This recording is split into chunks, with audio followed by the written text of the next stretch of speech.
Well, finally tonight, a new arcade game is causing quite a sensation. Mortal Kombat 4. After 6 videos on 2D Mortal Kombat, we're finally here, the point where MK would jump over to 3D with the release of MK4 and later, MK Gold. Welcome to Rail Deal Games, and in this video I'll be ranking all of the arcade endings of MK4 and Gold from worst to best. MK4 is the first time the endings in the franchise were voiced, and in typical late 90s fashion, the voice acting is unintentionally hilarious. As such, this is the first time where the voice acting will be taken into account for the ranking of the endings. In addition to the normal things, like the way the ending is presented to the player, its story elements, and its place in the broader canon of the Mortal Kombat franchise. As is typical, I will show the ending and then delineate my thoughts on the ending afterward, with one exception exclusive to MK4 and Gold. There are a few times in the endings of these games where two endings will have the same exact start, with the only difference between them being the ending of the ending itself. In these cases, the opening section of the crossover ending cutscene will only be shown once. With all of that established, let's dive right in. Number 21. It's over, Jarek. Shinnok is dead. The good guys won. You're coming back with me. Never, Sonya. I agreed to help defeat Shinnok, not turn myself into the Special Forces. The Black Dragon, live on! The Black Dragon died with Kano. You're the last one, Jarek. Never! Come in, Major Briggs. This is Lieutenant Sonya Blade. What? Sonya, this is Major Briggs. Come in. Sonya, this is Jax. Are you there? Jarek, the Kano stand-in, kills Sonya after being thrown off of a ledge. New characters need character development, and historically, this has been done in character endings. I guess Midway forgot about how important that was for the more successful additions to the cast in MK2 and 3. Number 20. One, Jarek. Never! Come in, Major Briggs. This is Lieutenant Sonya Blade. Over. Sonya, glad to hear you're alive. You actually sound happy to hear from me, Jax. Things get boring? Not since you followed Liu Kang into the Nether Realm. Well, it's over now. I'm returning to base. 10-4, Jax. Lame. Number 19. You fought well, Kai. You are now a true Shaolin warrior. Thanks, Raiden, but I'm not interested in becoming a Shaolin warrior anymore. I've got too many of my own problems to deal with. What will you do next? I don't know. Wander the earth, search for my soul, that kind of thing. Well, perhaps you could use this on your journey. Your lightning staff? It holds the power of thunder and lightning. Wield it wisely, for it can show you the way to immortality. You've earned it. Thank you, Raiden. I will not fail. Mortal Kombat has always been a decently diverse franchise, introducing more black characters than any other 90s franchise. Unfortunately, only Jax and Tanya would survive the 90s, coming up in more and more games throughout the 2000s and 2010s. It's just that Kai is not a great character. He's another Shaolin monk, and I speculate he was designed to replace Liu Kang, something Tobias really wanted to do to move the franchise forward into the new millennium. The replacement Liu Kang characters just never went anywhere because they were never given enough time to shine. Shujinko is a great character, but even he only got one game to shine in, and in Kai's case, the same can't even be said about his place in this game. He's just a guy, and he is just not nearly as cool as the other classic characters on the cast. So it's not surprising Midway would put him out to pasture, letting him wander the earth, search for his soul, that sort of thing. Number 18.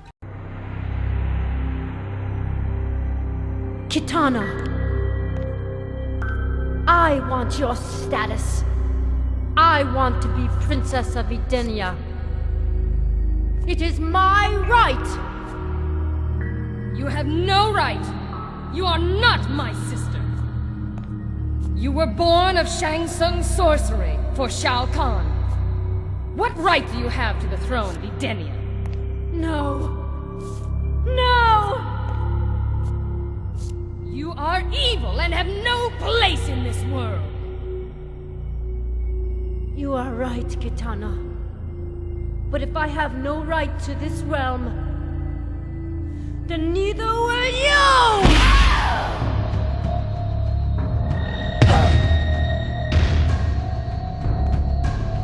You will die, sister.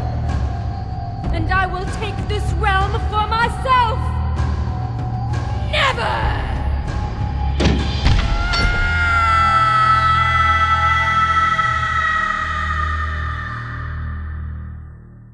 Yeah, this ending is mega lame. Pitting Melina against Kitana in an ending is cool, as this is the first major time we get to see these two actively interact, but Kitana ending Melina with a button press is a major letdown. Number 17. Then neither will you!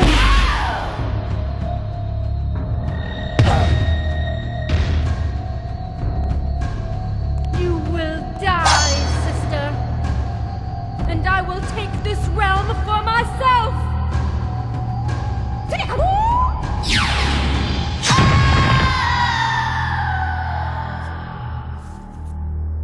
This one edges over Kitana's only because Melina kills Kitana in a slightly cooler way. It's still a lame ending though. Number 16.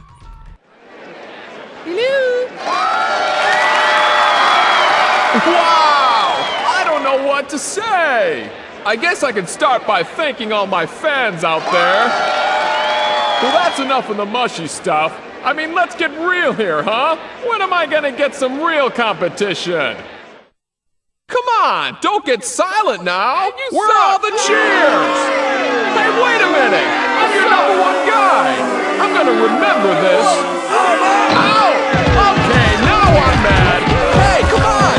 Quit it! Ow! I saw that, Arnold! Hey, cut it out!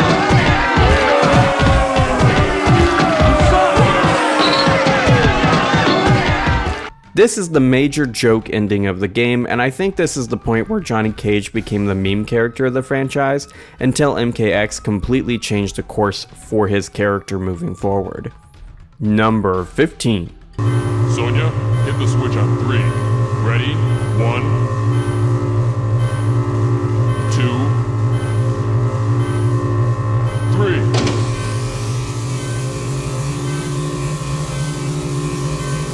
Okay, power down.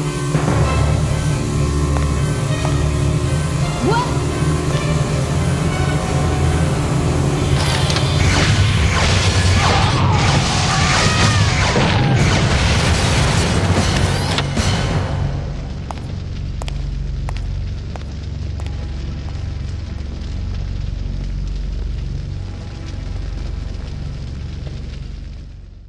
Other than a few entries like Armageddon, Sector has always been the soulless assassin, and that's shown off pretty well in this ending. Cyrex is trying to leave the Lin Kuei, so Sector kills him. It's as simple as that. Number 14. Our forces of light have defeated Shinnok. Now, I must return to my duties as Earth's god of wind. You have served your element well, Fujin. But we have a new mission for you. Raiden? Our battle with Shinnok's forces is over. I must move on to my new position as an Elder God. And you, Fujin, you must take my former position as Protector of Earth. Raiden, it will be my honor to succeed you. Take special care of the mortals of Earth. They are great people, but have the ability to self-destruct. Be patient, and offer your wisdom and guidance. Farewell, Thunder God. I will not fail you. That is why I picked you. It's obvious Fujin was supposed to take over for Raiden moving into the 6th generation entries of the franchise, but just like with Kai, I think the poor reception of MK4 made Midway's writers backpedal a bit with where this game was taking the lore. I don't know what the franchise would have become if this course correction wasn't deemed necessary, but I can't say I would have liked to have seen it. Deadly Alliance is a step up in the lore department from this game, and its follow-up, Deception, is literally the best section of MK's lore. If the intended long-term long-term lore post-MK4 had gone through, I don't know if we would have gotten Onaga, and that would have been the real tragedy. It's kind of a catch-22 though, because maybe we wouldn't have had 3 timeline plot lines, which would have been a good thing for the franchise. Number 13. Quan Chi, I have served our Lord Shinnok well in the destruction of Earth's warriors. Yes, we are most appreciative of your efforts. Now I wish to return in time to my home world before it was destroyed at the hands of Shao Kahn. As the new ruler supreme of all reality, Shinnok alone has the power to grant me this wish. You dare make such an impetuous request from your lord and master? It is a simple request for one of such great power. It is also not worth his attention. I demand it. If it were not for warriors such as myself, his attack against Raiden's forces would have failed. Perhaps you can convey your feelings to Shinnok himself. What? Infidel! You are in no position to demand anything. I could kill you with a mere thought. But we had a deal. A deal? I am not a god of my word, reptile. All deals are off! A lot of the bad guy endings in this game are really just good endings for either Shinnok or Quan Chi, and that's partly why I don't necessarily dislike this ending. It is a bad one for Reptile, but every MK game needs some amount of these bad endings because they add stakes to the conflict the game is centered around, and it also creates a theme of punishment for those characters who thought someone like Quan Chi or Shinnok were ever going to follow through with their promises. I mean, he is called the Mad Elder God for a reason. Number 12.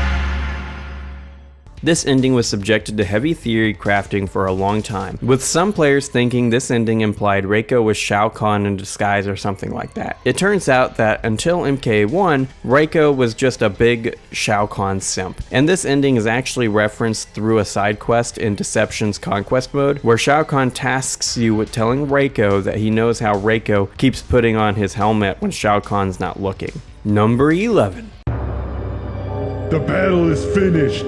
Your quest for vengeance is over, Scorpion. You cannot kill a dead man. You have defeated my physical form, but my soul is eternal. You will pay for the massacre of my clan and family. Well done, Sub-Zero. Like your brother before you, you have served my purposes well. I serve no one. Not the Lin Kuei, and not you. Scorpion agreed to fight for us in exchange for freedom from the Netherrealm. A deal I had no intention of fulfilling. By killing him, you saved us the trouble. Both you and Scorpion were pawns for Shinnok. Scorpion!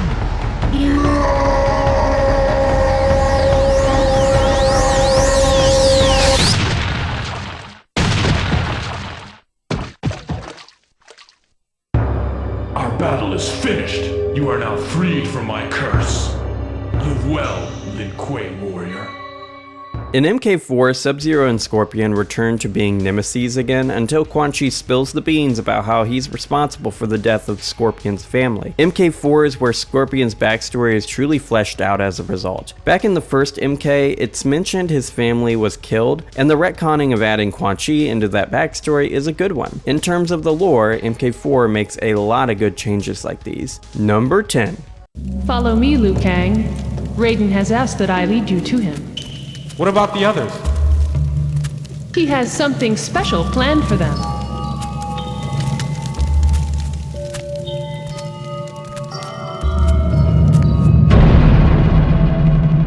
Tanya, what's going on?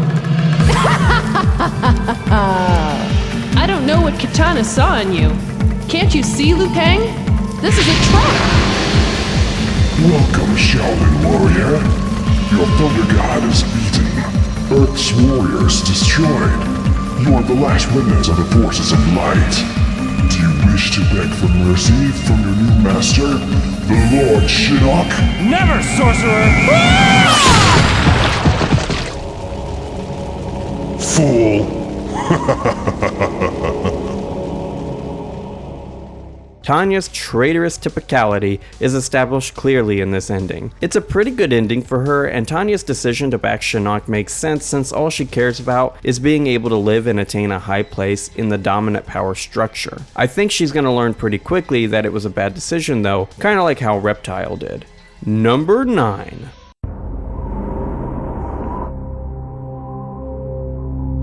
Enter. I said enter, Baraka. Have no fear. Our betrayal is complete. I have dealt with those once loyal to Shinnok. This victory is ours.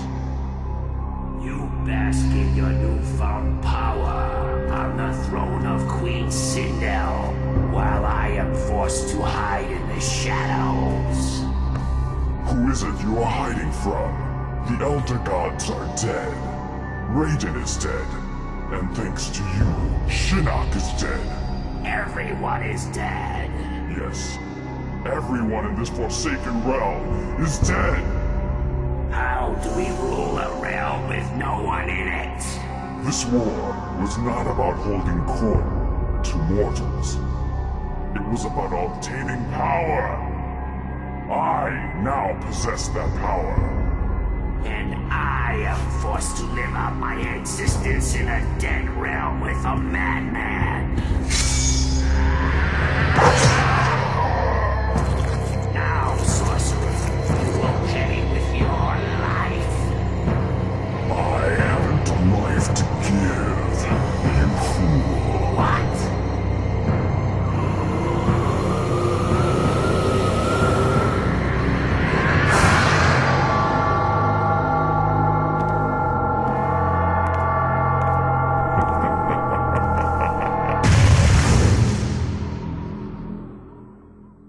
By this point, Baraka has had a rough assortment of endings, with most of his endings either being a bad representation of his character or just being outright bad in general. While this ending shows the death of Baraka, I do like the way it shows his lack of fear for a clearly more powerful entity. One of my problems with the way Baraka is represented in the MK3 line of games is that he seems like such a wimp, and while his revolt against Quan Chi is futile, at least this shows Baraka's unwillingness to be cowed in the face of impossible odds. Number 8.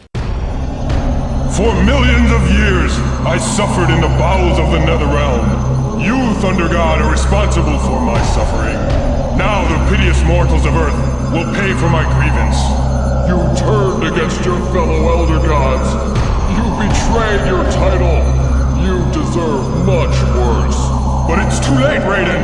I win! With the Elder Gods out of the way, I will take my rightful place as ruler of all eternity. I can already feel the power surging from within. You're mad! Farewell, Thunder God.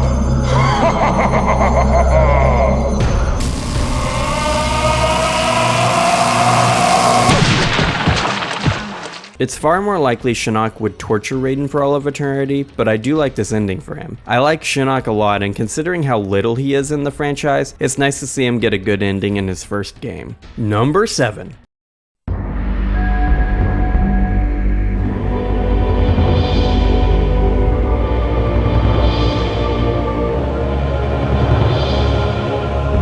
Raiden, for many ages you have protected the Earth realm from the forces of evil. You have earned your place among us. With your ascension into the pantheon of Elder Gods, you must choose your successor as the new protector of Earth. With the aid of Earth's mortals, I have once again managed to defeat Shinnok and his minions. I choose Fujin. He will guide the mortals of Earth as they move into the next millennia.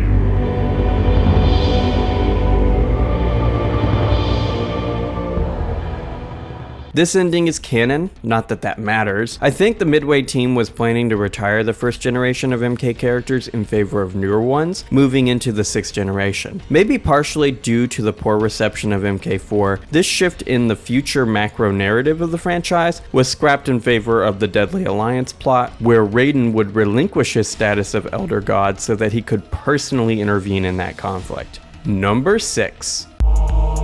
As payment for your loyal services, Quan Chi, I grant you the gift of your existence. My existence? Understand, sorcerer. I consume all energies, including the life forces of all that live, but I shall spare you. If it weren't for me, you would still be a tortured soul, rotting in the pits of the Netherrealm. You dare question me? I do more than question you, Shinnok. I challenge you! Then you shall die! What? Your powers are useless against me. How can this be? I am in possession of your once sacred amulet. Years ago, I delivered to you an exact duplicate, while I retained the original.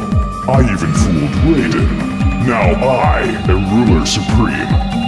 And you, Elder God, are finished!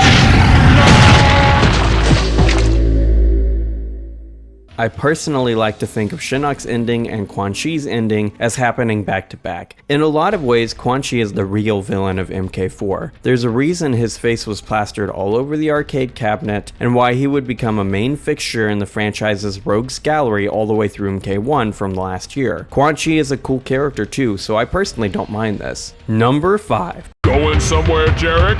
Jax! I thought you were going to... Thought I was what? Dead? Like my partner you just tossed off the cliff? I'm sorry, Jax. Please, don't drop me. Wait, I promise. Too late, Jarek. You can't drop me. You have to uphold the law. You have to arrest me. Wait, this is brutality. You can't do it. Wrong, Jarek. This is not a brutality. This is a fatality. Yes, this is pretty high up, and yes, it is just a different ending to the 2 worst endings of MK4. However, this one comes with the iconic, "No, Jarek, this isn't a brutality, this is a fatality" line, and the awful delivery of that line catapults this ending into the so bad it's good territory of late 90s cutscenes. Number 4.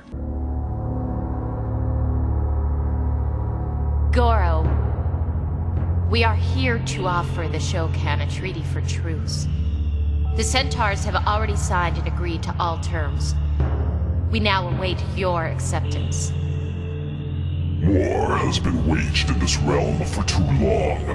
We must bring it to an end. I will set aside my differences with the Centaurs, as long as they abide by the treaty. I shall sign your agreement. Goro, this is a great victory for all of us.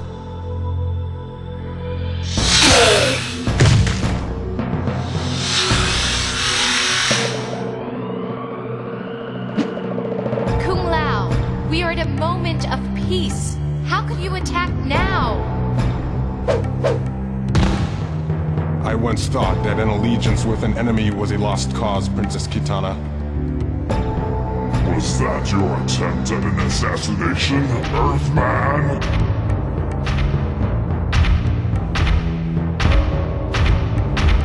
No, that was a ceremonial strike of revenge for my ancestor that you killed in Mortal Kombat so many years ago. And do you wish to continue this battle? No, I wish only to settle the differences between us. Your ancestor was a great man, and a brave and noble warrior. You should be proud of his accomplishments. If he won, perhaps it would be my own son, seeking to settle differences with him.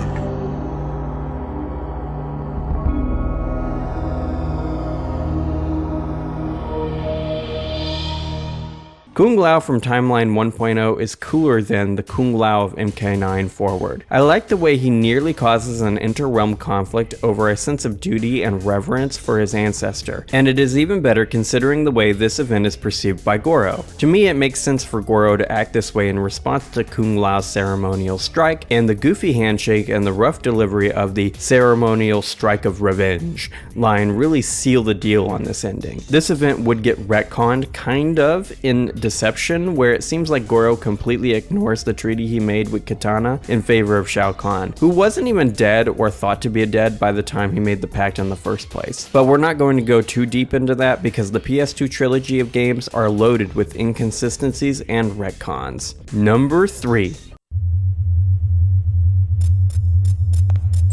Alright, Cyrex. All systems are go. Are you sure you want to go through with this? If this fails, we won't be able to recover your main processor. We'll lose you for good. After experiencing the flashbacks in my fight against Shinnok, I realize that my existence is unnecessary unless I can fully recover my human psyche. We must continue with the process. Alright then, I'll begin the scanning process. Sonya, you hit the regeneration switch on my cue. All set, Jax. Ready on your go.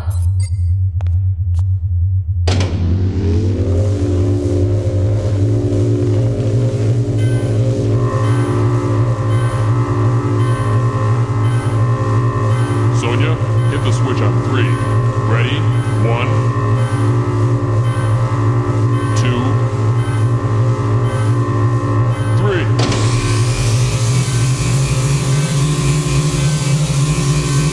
Okay, power down now. Powering down.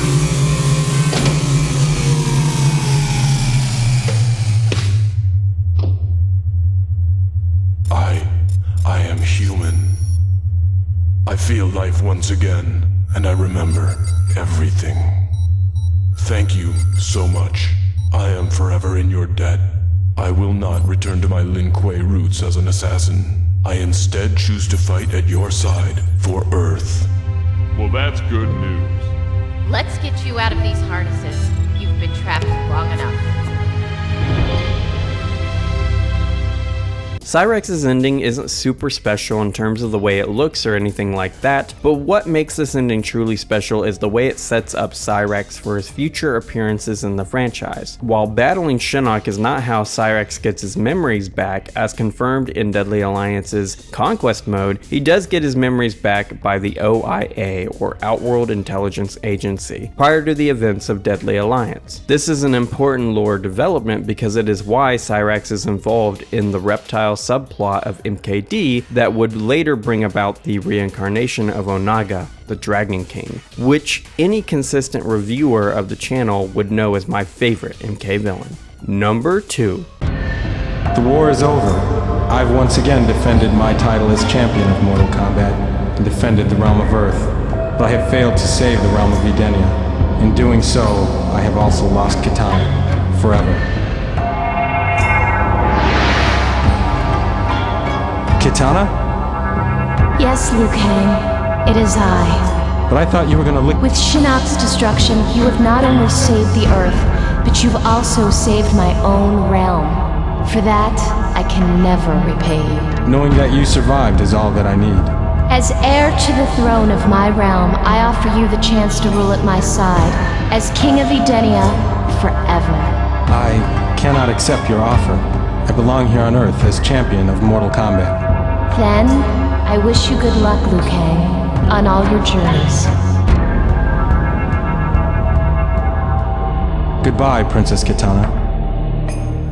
This is one of 4 completely canon endings in MK4, and in classic MK fashion, Liu Kang beats the new threat, maintaining his status as champion of Mortal Kombat. What is cool about this ending is the way Kitana wants Liu Kang to join her in Edenia as the king of her newly freed realm. Liu Kang turns this offer down, instead favoring his role as the champion of Mortal Kombat, because of how important he is towards deterring all of the major inter-realm threats that arise. It's a choice that shows the player a lot about Liu Kang's character character. Despite Katana being everything he wants, he decides to sacrifice his opportunity for love and peace in favor of his duty towards maintaining the tenuous peace between realms, a decision that would prove tragic when the Deadly Alliance is formed. Heroes are the type of people who do good things despite never being rewarded for them, and they are also the type of people who would sacrifice their own personal happiness for the good of everyone else. Liu Kang has always been the primary hero of Mortal Kombat, but he solidified his place in that role with this ending.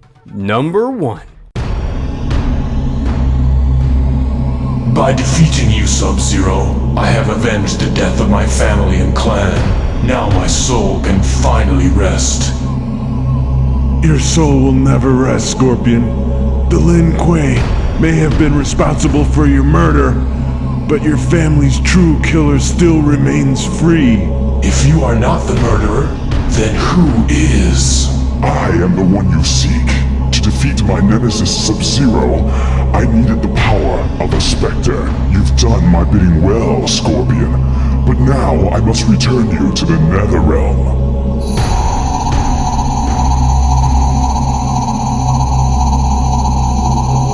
Never!